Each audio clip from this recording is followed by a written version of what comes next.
All right. Hey, what's up, everyone? We are live on the weekly Jargon. I'm Abel Perez. Jose Rodriguez. Rohi Zachariah. And gentlemen, we are talking about muscles and bone densities and caring for your kids and caring for your grandparents and your parents and your aunts and uncles and everybody. No, gentlemen, happy Juneteenth. Yes. This is an official holiday, so we are in the banking industry and we're shut down. So I'm rocking my T-shirt and a little bit more casual. Jose, I think you had a good topic, some questions for experts, Rohi and myself to answer. So why don't you go ahead and shoot away here? Well, as the elder here, I'd like to say, not necessarily wiser, but just the elder. We started talking about middle age. At what time or at what period of time does a man and or woman go through periods of what they call the middle age crisis, right? And for some, that can start as early as 35, and for others, it can start as early as 50, depending on how you feel and where you're at, your body, your physicality, and all. But when I've been asked, do you feel like you've been past your middle age? Well, I like to think that at least by the time I got to 40, maybe to 45, I started feeling a little different. My body then, started reacting. You want to keep young. You want to do all the activities. You want to dress like you're young, because you start seeing that, hey, now you've reached that peak where that's probably the youngest you'll ever be, right? So now it's just, okay, now I can expect that there's more years to come, but maybe another 45 years at the most, right? Yeah. We don't know, right? Depending on how you take care of yourself. I think there's two aspects to it, right? There's your physical health, and then there's your mental health. Mm-hmm. And I would say that for me, I'm a little bit more like fact driven, and so physical health I think does start to decline at 35, right?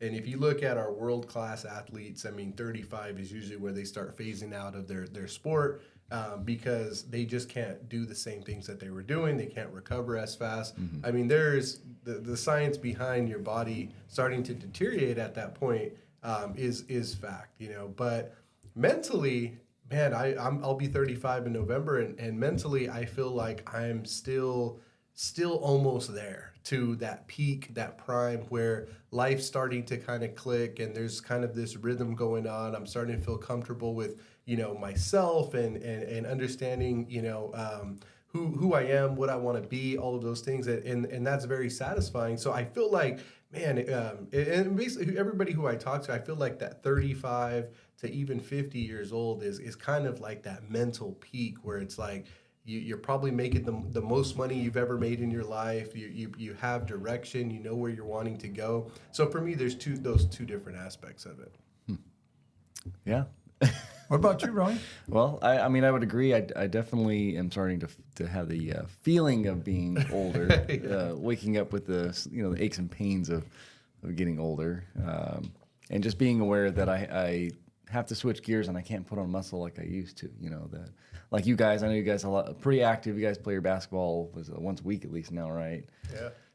But sporadically. It's not like we do it. Yeah.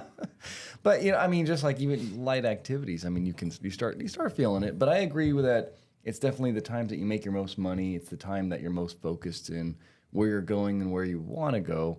And I guess it's just, when do you switch that off? I know you're saying middle age, it kind of begins at 50, but I think it's also a mental game of, do I shut that off? Because a lot of people that are in like government jobs, their mentalities, work hard, 55, retirement, and collect a check and just, be on the boat the rest of the day. But, I don't like that mentality. I like to think just as long as I can, I'm going to keep going. Why give up? Why just kind of stop, But, it's funny you say that, because it seems like socially there's this prescription of how we should reach certain milestones, right? Mm-hmm. Like early on, I think early on in the 1900s, you started seeing people that would probably marry even in the 1950s by the age of, 24. Yeah. I think that if you went beyond 24, then you were considered an old hen, or maybe an old, just something wrong with you. Something wrong with you, not necessarily just women, but men, right? So, and as you're going through these milestones, you're thinking, okay, I get married, I go on and have kids, I go on and find a job where I'm going to be there for the 30 years where I can retire. And then as you see your kids kind of start, getting older, well, then on one end, you see these issues that arise from your kids, right? They're going through their adolescent stuff, right? But on the other end, you have your parents, and your parents are also aging out. So you're reaching a point where, okay, I'm in the middle of my life or my crisis, right? The midlife crisis is what they call it. I mean, you start realizing, well, shoot, I'm now 43 or 45, and now I'm starting to see that, damn, I only got another good 45 years. Of those 45, I may have another 20, 30 years where I can actually be mobile, right? And then you start seeing these two things that you kind of start, that's where your mental health comes into play. Am I able to, push through that and say it's just a number, and I still have a lot of energy. I still feel very, although my body might not be reflective of how I feel mentally, I can still push through that, and I don't have a problem. How many folks fall victims of that mental health, though, right? Because, I mean, there may be, like Abel. Abel says, you say, I'm going to work until I can't no more. Yeah. But how many people reach that plateau and says, you know what, I got nothing. Yeah, I mean, look at our presidents. I mean, both severely elderly men, one somewhat incompetent now. And they still have those ambitions to move forward, right? It's kind of crazy. Yeah. But, I mean, in our society today, I know that hitting those points there, could certainly mean like, well, shit, I got to reassess my life. Where am I at? And then this is where not only for men, but I think even women start reassessing and saying, well, the kids are out. Yeah. I'm now an empty nester. What now? They look over and they see that partner and it says, I want to be there for the next 40 some years. Yeah. I mean, you have to kind of morph. Yeah. Or it may be your partner now. You guys have to try to understand that, hey, we're going to live together for the next 30 years without our kids. How do we cope with that? Because part of your life was to try to get those moments with those kids, and in many ways, you might have neglected the aspects of the marriage or the relationship, because in between that was trying to raise your kids. Yeah. How do you cope with that moving forward, right? And for at least for me, I'm closer to 50 than I am closer to 40. So you're probably going through those same. But our kids, I think they're relatively within the same age group, right? I mean, I have a couple teenagers. You have one teenager, maybe? Not yet. Not Almost yet, there. Almost there, right? So it's not too far from there when they're just they're itty bitty, and then they're out of the house. Yeah. Yeah. Well, I was going to say, with that, it is interesting. So you got about 12 years on me, and but our kids are the same age, and so in return, my parents are a lot younger than your parents are.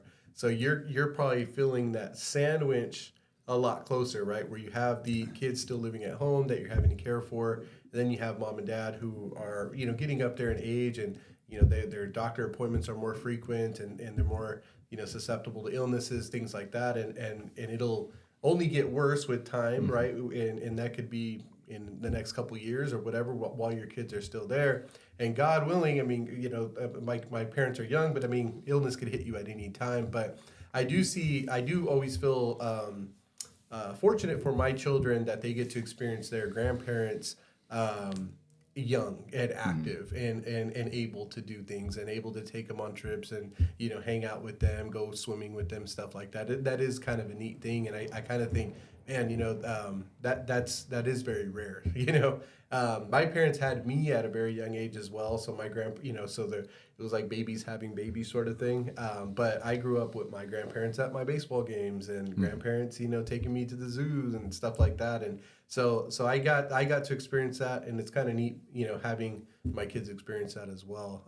So I think that if everything goes according to just a normal lifespan for everybody, by the time my parents are in need of my support and help, I think my kids will have already, my three boys would have already gone and graduated high school at least, and being a little bit more self-sufficient where I can give that care. So yeah, no, and that's an interesting point. Then the question then you say is to experience that, would you then push that timeline and said, hey, maybe it's better you have kids early on in your life? Because it seems like society has now adopted the notion that, hey, maybe it's not a good time for us to have kids until we're in our 30s, right? Yeah. Later in life, because, we're still want to experience who we are as individuals, right? Society has taught us that, hey, we're now educated. We want to be able to explore ourselves more, identify who we are. And then when I'm settled down, then maybe it's time for me to have kids. By that time, biologically, I don't know that those clocks are running out, but for some, that's the notion, is that, hey, I'm getting older. I need to have kids, more so for women, especially if they're getting in their 40s. But I mean, is that taboo, or is it in fact that the biological clock is running out? Yeah.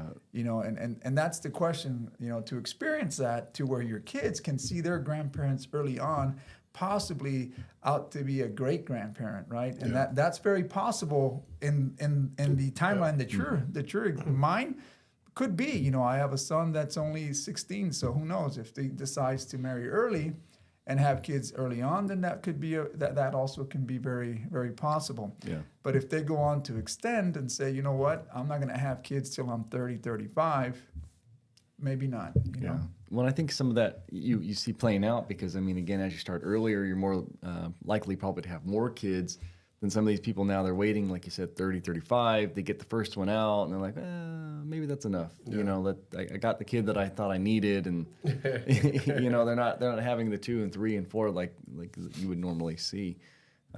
Because again, you get set in your ways, and I think that's a lot of why the negative part of waiting is, early on you're kind of like, you got the energy, you can keep up with 3, 4 kids, but you're 35, you're having your first kid, you're like, I got a career, I got to get back to work, I got things I got to do, and obviously your kids take time, and you don't have the energy that you probably did, and you're like, That's what they say. There's never a right time for kids, and I'm the oldest of, on both my mom and dad's sides, oldest grandchild. So I have a lot of cousins, and obviously my siblings, and so I got to kind of experience them being asked, when are you gonna have kids? This and that, and it's like, I'm waiting for this, I'm waiting for that, I'm waiting, and it's like, to Rohi's point, you can wait all the way to you're 35 to, hey, I graduate college, I got all my kicks out in my 20s, I got my career going, but then you have your kid, and it's like, I'm in the peak of my career now. Like, I can't, how do I just give all this up? I have this lifestyle that I'm used to. So you're still going to have those challenges, right? So there's never the perfect time, but we as people, I think we adapt. I will say from my experience, having kids early, it does force you into directions that may not be part of your hopes and dreams growing up as a kid, because you're having to adapt, you're having to survive. And so if you have if you have some grit in you and you're willing to just, do what you have to do to survive, then you'll be good. But, if you're going to sit there and cry about I didn't get to be the doctor I wanted to be, well, then that's something you have to take in consideration, because there are career paths that do require a lot of time, a lot of attention. Certainly can't be you can't always be a father or a mother and try to, be a doctor, go to med school. It's just too demanding of time. But so anyway, I think that's just a little bit of my experience from. And when you say having kids at certain times, growing up, especially in the culture that I come from, I think kids were always part of the conversation, or always part of your parents' vision of saying, hey, I'm going to have kids so that they can have kids, so that they can have kids, right? And culturally that was accepted. Growing up, though, you started seeing this clash of cultures coming through from my background, and then from what I saw in society, right? People were changing. Women were deciding not to have kids anymore. We're not, at least at a longer period of their life, right? They didn't want to have them early on. And then you had women that said, and men that just didn't want to have kids because they felt that, they didn't need kids. And that would be confusing. It was a clash to say, well, why wouldn't you want to have kids? It's part of the culture. It's part of who we are. As humans, we want to procreate. But then, you start understanding why they don't want to have kids, right? Why they decided that, this world is full of maybe certain issues, or right, and I don't think right now that falls in my timeline where I want to have kids, and you have to respect that. Although you grew up with the idea that you should, other people say, well, no, we're very happy, and you look at them and you say, you know what, maybe they have a point in the way they look at life, but you have to respect that, and they've adopted that mentality that they're not going to have kids. And I've come across folks that just I don't know what goes on inside of their lives, but from the outside at least, I can see that they're very happy not having those kids. And now again, it could be my opinion to say, well, I wasn't brought up that way, right? I was brought up with the idea that we're going to have kids, and that's the reason why of my existence, is to have my kids. But again, other people may see it differently. There's as we talk about, families let's call it married couples, deciding not to have children and things like that. I mean, there may be a correlation. I'll just throw this out there. Let us know what you guys think in the comments. But is there a correlation between, family sizes, shrinking and divorce rates increasing? Sometimes those kids can oftentimes be the glue for those marriages, or it could be I would say a result of the love that the two individuals have for each other, and the mutual plan that they have. So I don't know. It may be a correlation, maybe not. There's all these other factors, right? But yeah, it's good. It is interesting, and I grew up with like 30 cousins on my dad's side, and like 25 cousins on my mom's side, first cousins, right? And then my mom,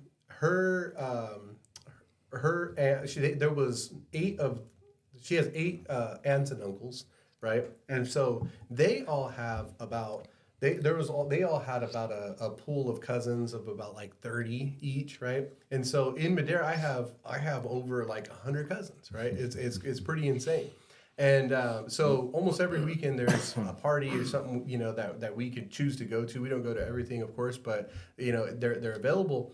And so my kids, they get to enjoy that, and then they're my cousins, kids, they get to hang out with them and all this stuff, and so they feel like those are their cousins. But in reality, I had 50 plus first cousins, and my kids only have 3 first cousins right now.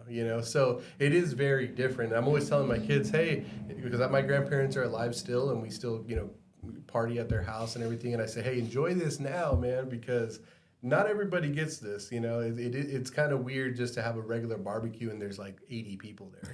It's like, that's not like a common thing, So, but I think that is culturally, right? It is a culture thing. And, typically your families that, I would argue, come from like a Christian, foundation are typically more likely to have a lot of kids. And so, it's growing up, I think for me, or growing up in those first generation or second generations, you kind of did see like, I want what, grandma and grandpa have, I want what mom and dad have. What was that? It was a family, right? And that's kind of all you knew.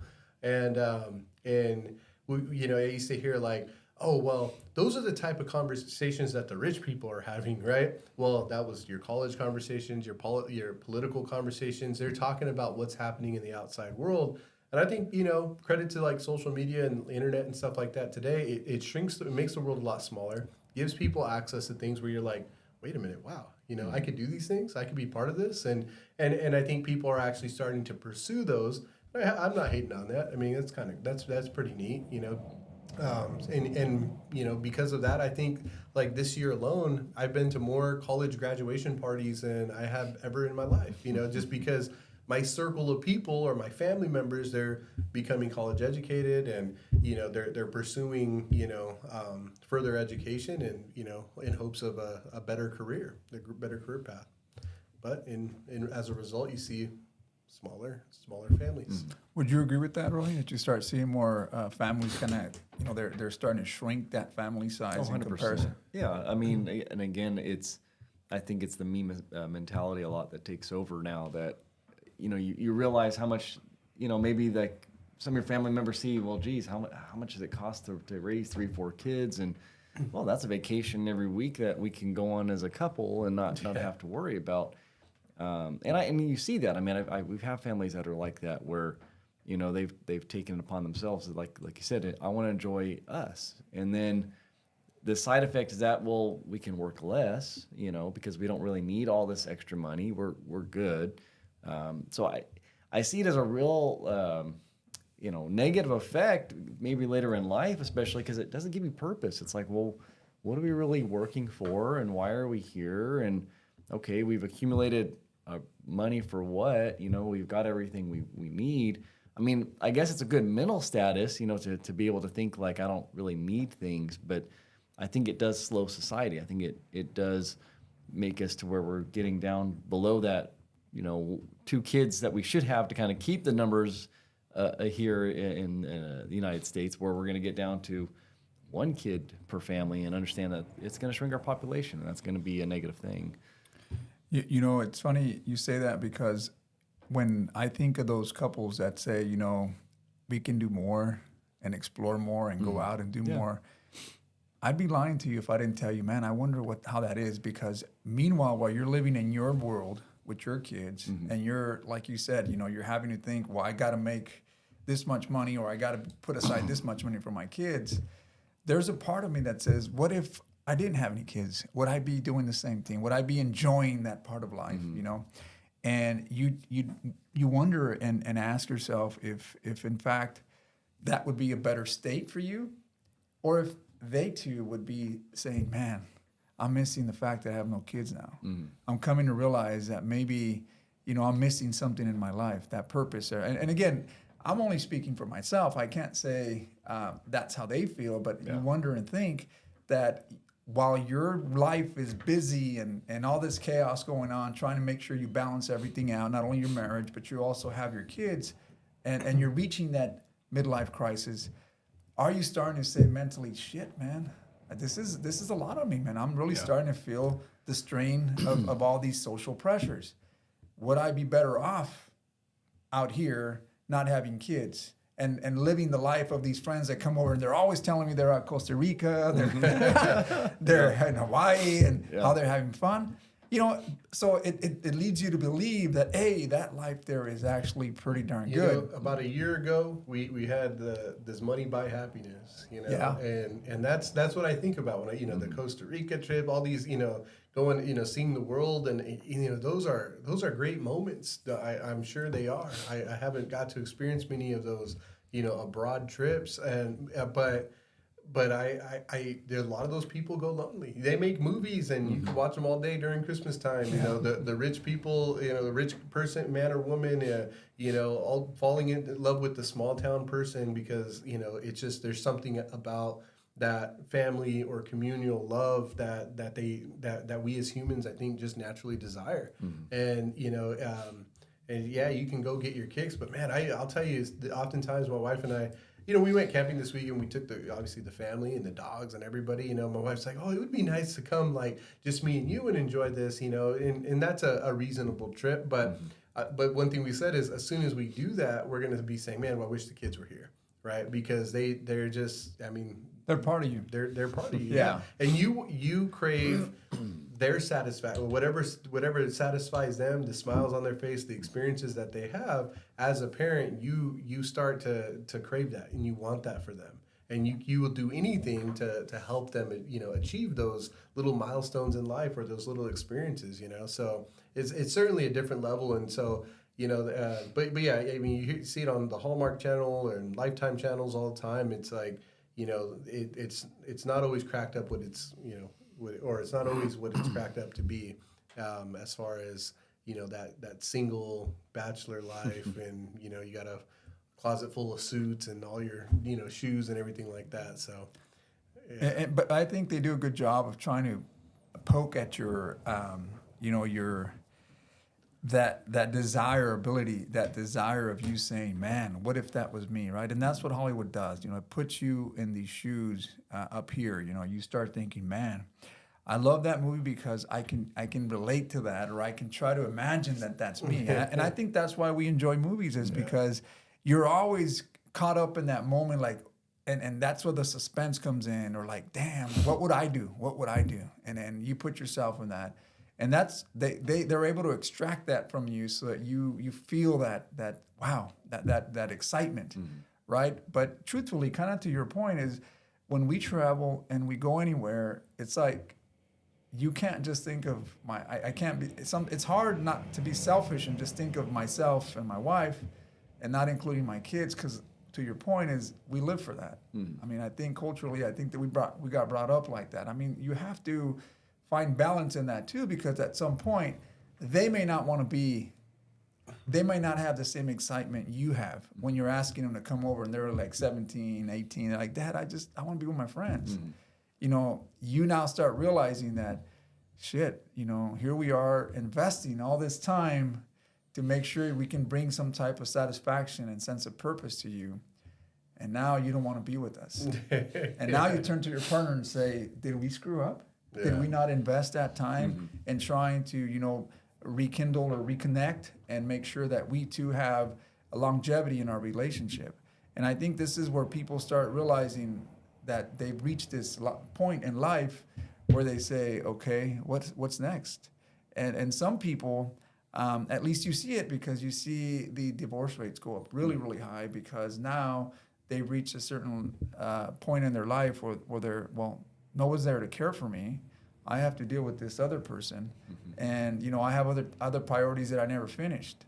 So here I am caught in this midlife situation. How do I deal with that? Yeah. And that's where I might argue where kids in the 20s might be the best thing for you. Yeah. You know, because you talk about, you know, 40 to 50 being the prime age, the age where you make, you know, you've made your most bones and, you know, you're ready to go. Well, you know, if you had your kids in the 20s, then, you know, you're right in the middle of that. They're in their 20s. And so right when they're ready to just say, hey, peace out, let me go figure life out on my own and find my own way. Okay, go for it. You know, me and Mom are going to go and enjoy ourselves now. You know, and you still have that physicality where you can still, you know, work out and still feel good by the pool and everything. And you have a little bit of cash, hopefully, to afford some of those things. But I will say, but by the time that kid's back in their 30s, and then they always come back. You know, I don't know. You know, I think life experiences for a kid, especially, you know, obviously I can only speak on behalf of a male, but I think, you know, you grow up butting heads with dad, you know, in your late teens, and you know, you don't know anything, stay out of my business, let me be a man sort of thing. And then you go get slapped in the face by every other man in your 20s, and you realize, damn, dad really did love me, and he really, you know, did have my back, and he was right about all this stuff. And now all of a sudden in your 30s, your dad's like one of your, you know, best friends and your biggest ally, and you're at his house barbecuing all the time, you know, and hanging out. At least that was my experience. So Jose, hang in there. You know.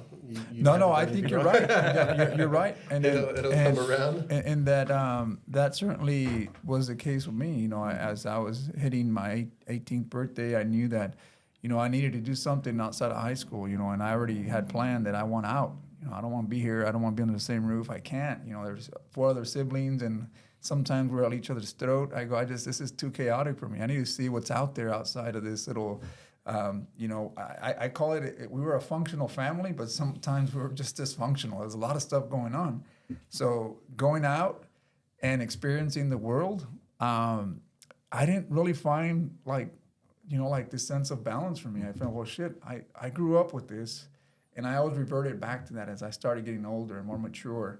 You know, I started getting all that out of the way, you know, the stuff that I wanted to rebel against. You know, I was out there exploring how the world treated you, and sometimes I said, man, it's not all that, you know, that people say it is, you know, not the way Hollywood paints it, not the way, right. You know, so you go out and live it, and then you come back and you get slapped. You get slapped and said, you know what? Nah, you know, I'd rather have stability, have, you know, my mental health and be able to stay with someone that has common interest of what I want to see, you know, and that's kind of the way you kind of pair up with these mates. You know, you go out and you find a partner, and hopefully you try to teach your kids the same thing, but it's a cyclical thing because it happens. Now my kids are starting to say, well, man, I'm just under these rules. And these guys' rules. You know, and they will have to experience that for themselves as well.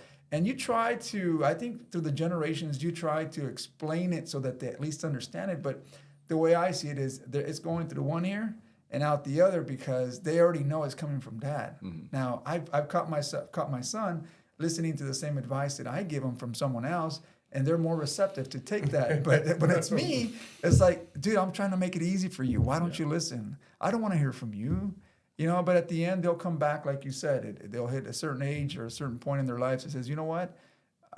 Yeah, you know, I think my dad was right, or I think my mom was right, you know, and a lot of the nurturing that takes place throughout the child's development, you know, they remember that. They remember that they come back to that. Because when they get older, you're not going to get fed the way your mom feeds you. And I can tell you that even today. My wife is one of the best, you know, cooks. I cook, she cooks.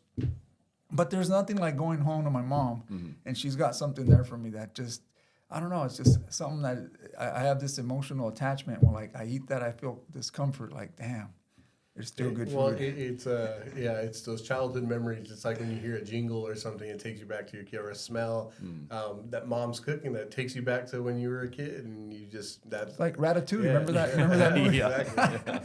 Exactly. So, I mean, even that person was going through some crisis. But I you know, I'll say this because I've caught myself. You know, I have a golf group where I'm the youngest there, right? And it feels good being young amongst these older guys because, you know, you feel like you get some of the attention. Yeah, you all driving by 15 yards or something like that. And then, you know, but it feels good. But then again, I'm also caught up where I'm one of the older guys. I play in a basketball team. And sometimes, you know, if it wasn't for Rob, you know, but I see this guy at 67 and I'm like, damn, this guy's still running out there.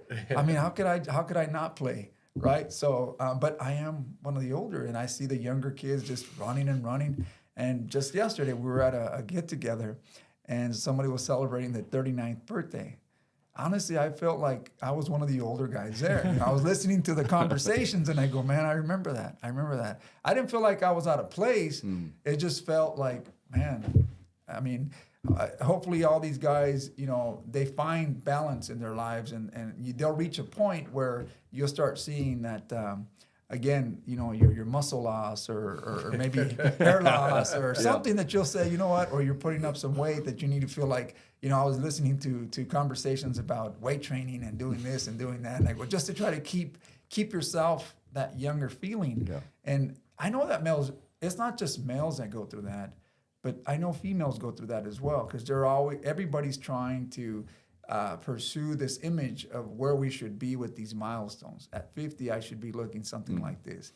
And when you see it in the mirror and it doesn't kind of reflect that image, you start saying, shit, man, I got to do something, right? And for some people, that can be a downward spiral. And for others, they say, you know what? I'm glad I'm going to embrace my age and I'm just going to go and push forward because like you said, this is the age where I'm making the most money. I'm very healthy. I should be grateful for what I have, and I have a purpose.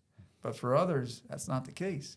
And if you're having to fall into one of those categories, feel free to drop a comment. Let us know what you think of the midlife crisis, or is it a crisis, or is it just an embracing your middle-aged age? Are you embracing it? Let us know whether you're a man, a woman, whatever. You know, just let us know where do you fit in, and drop some comments. I thought you were gonna keep going. I thought you had the list of all the genders. You know, Jose, going back to what you were saying about the, about your kids. You know, and when they get the coaching from somebody else, they're always more receptive to it. You know, I read this book. It's called "He's Not Lazy." You know, because I was like, shit, man, my son's 13 and. This was when he was going into middle school, and I'm like, I got to figure this guy out because he's shutting me out completely and all this stuff, right?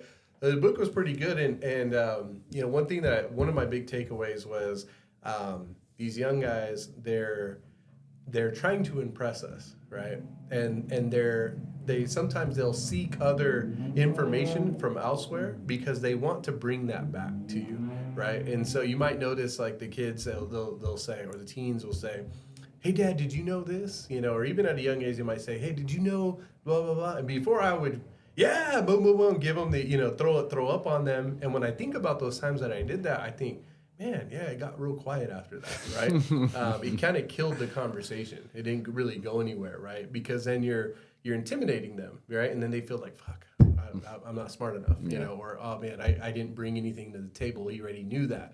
And so one thing that I've started really doing is, no, I didn't know that, you know? And so they might grow up thinking, man, Dad's dumb. He don't know anything ever, you know. But I think later they'll get that I knew it. But I really started doing that lately, and guess what? The conversation goes from 1 minute to at least 10 minutes, you know. Oh, what?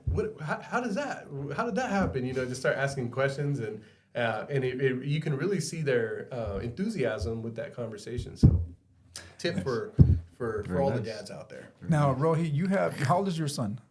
He's gonna be 12. What do you see any? It's coming. It's coming. I already know it's coming. Yeah. Do you see any early signs of like, I know, Dad? I know. Oh, yeah. Yeah. Do you see that? 100%, Yeah. And you know, it's funny. I thought it was for many days and months and years. I would start thinking, man, is it me? Am I not being like that friend that they want me to be? Did I not read that book? But sometimes, you know, just kids are. They are, and that's why I ask you. I mean, is it just well, me? we started doing. They're finally at the age where we started taking them out shooting, you know, and it's funny seeing him because he's around all these guys that, you know, they got gear and stuff, and he wants to fluff his, you know, feathers a little bit, you know. But it doesn't help that he's actually kind of got a little bit of natural talent. So some of these guys are like pumping him up, like, "Oh man, you're real good. Oh, that's awesome. Yeah. You're real good." He's all flexing his chest out a little bit, and I had to put him in his place as his dad. Be like, "You're not that good. Relax," you know. Which I know that's kind of bad. That's kind of to your point what you're saying, but you know, it's you know, the dad's got to be the keep him in check. That like, hey, look, don't get big headed. Like, you know, don't think you're the stuff. You know. To try and motivate him to still kind of keep him going, be humble, you know. But yeah, the guys that he's around don't help very much. But it's a good environment. I mean, that's the thing is I think kids, especially in that age, that 12 to 18, they got to be around men. They got to be around other men to kind of see this is how you act, this is what you do. You know, this is how guys interact with each other. You know, toughen them up a little bit because if they're around brothers and sisters or mom, you know, or even me, you know, sometimes we're kind of soft, and I don't think it prepares them for society. Well, I was talking to somebody, and obviously I don't condone any violence, and you know, especially and I understand schools gotta discipline accordingly. Yeah. But man, there is nothing like a good checking on the playground for a young guy, a young boy.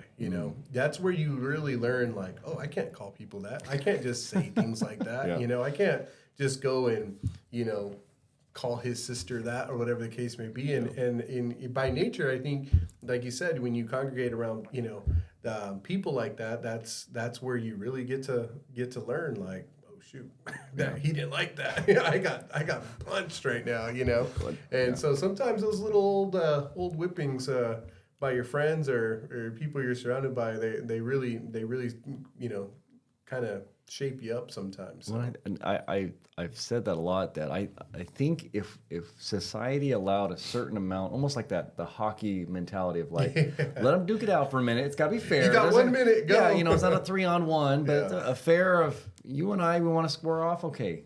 Yeah. You're not getting arrested. You're not, there's not this fear of a life change, but you want to duke it out because you said something about my wife. Okay. But because we can't have that, there is no release. It builds and builds and builds into a point that somebody just snaps, and then all that resentment. Yeah, it gets worse. Well, that's where the whole we want to take this outside. Comes from is before you had an issue at a bar, go outside. Hey, take it outside. Yeah. Go get it out of your system. Go on your way, and come back in and get a beer after. So the old-fashioned, what was it? The old-fashioned duel or feud? Yeah, but I mean, not a little much, but but I mean, you offended my wife, and he'd take out his glove and he'd slap you across, and next thing you know, you can't go back. But guys, I mean, that's the thing. But like guys, that's the mentality. Is like guys can get in, even as friends, can get into a light like verbal or even physical scuffle, and then go back and have a beer after the end of it. Like it's an acceptable behavior. But when you talk about it nowadays, it's like, no, you can't do that. You get this, shut up. You can't say anything. Don't do anything. It's not worth the risk. So are you saying that we should bring back that hockey? I believe ring? so. Yeah. I mean, put on the gloves, right? I mean, I've heard that a lot. Yeah. Like here's some gloves, duke it out, let the frustration out. After you're done, I want you guys to shake hands, move on, and hey, you guys got it out of your, right? If you guys still don't have it out of your system, you'll go for a second round. But essentially, somebody will have to submit, or somebody will have to say, you know what, okay, we're good. Yeah, I've trained, jiu-jitsu at Madeira Martial Arts here in Madeira, and And there's no other environment that humbles you. Everybody there, hey, how you doing? Like, it's super kind, right? Because there is no like, like football, basketball, it's like boom, and there's always that mystery, right? Like, oh, beat your ass, and like there's always that mystery, like, okay, maybe he will, maybe he won't. No, I can challenge them, but it never happens, so you never know, right? So yeah, there's this like all this like anger kind of built up, or whatever. But in that environment, we're gonna find out, and you're gonna find out there's nobody's gonna be safe, and so. So it does certainly humble you, and you start to have this like mutual respect, and you're like, oh, hey, how's it going? Hey, I know you can kick my ass, so I'm just gonna be cool with you, So, but yeah, I don't know. That's interesting. So I'll end it with this cool story. We were at Shaver Lake this weekend, and kind of in line with raising boys, and my 14-year-old. Excited to ride the jet skis and everything like that. And mind you, I didn't know that you had to have like a boater's license, and if you're, so he wasn't even supposed to be on there. But I was telling my wife, because my wife was real concerned. Oh, you're gonna let him go by himself? I go, no, I'm gonna go with him first. I'm gonna show him everything, and kind of show him the rules and all that stuff, and then I'm gonna let him go by himself. And she's like, what? I go, look.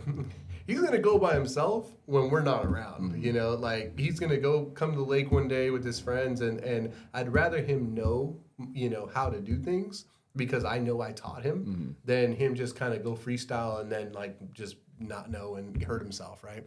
So anyway, he's out there having a good time, and on day 2, I get kind of worried because we're about to pack up, and I see my younger cousin. He's coming, and they're in one jet ski, and then he was supposed to, usually everybody comes in together. I didn't see my son, and so I'm kind of like, okay, well, and everybody's down there just kind of looking out that way, and so I'm like, what's going on, Well, what happened was my son and them were coming in, and the buoys are about 150 yards out, and these guys are flagging them down, right? There's 3 guys in the water. And one guy's holding on to the buoy for dear life. Our buddy got a cramp. He got a cramp. Help, help. So my son pulls him up, helps him out, pulls him up on the jet ski and drives him to the shore, It saves this guy's life. And the guy, they didn't have no life jackets or anything. 150 yards out, they were in some real trouble. And the guy's like, thank you, bro. We had too much I had too much to drink and all this stuff. And we thought we could make it. Don't ever do that. It's just like, bro, like, so, obviously a lot of lessons learned there. But I was super proud of my son for, kind of having the courage to, go up there and help him out. And he kind of even said, I hesitated a little bit because I was thinking, like, what if these guys are just like, joking and they wanted to steal my jet ski, like, and I was thinking that's kind of a good, good thought, but obviously he can see that they were in trouble, and he saved their lives, so it was pretty cool. But again, a lot of lessons learned on that day, right? Not only did you trust that he can do stuff on his own, but the actions that he took to try to save somebody else. I think that says a lot about the character of that kid, And again, it's attributed to like the upbringing. So all of us, we're trying to do best with our kids. But full circle again. I think this is a good time to assess where we're at, especially if you're young. Obviously, this may not apply to you now, but if you're starting to hit through those age groups that we talked about, you might want to start considering, what exactly does this look like for me in the next 20, 30, 40 years, right? Am I caught up in the same situation that you just heard here? But drop your comments. Love to hear what your thoughts are. You read something different. You hear something different. You want to give us therapy? Please do. Just drop it in your comments. Love to hear from you. All right, guys. That's all we got. Rohi, any final words of wisdom? I'm good. There you go. All right, guys. Like, share, and we'll see you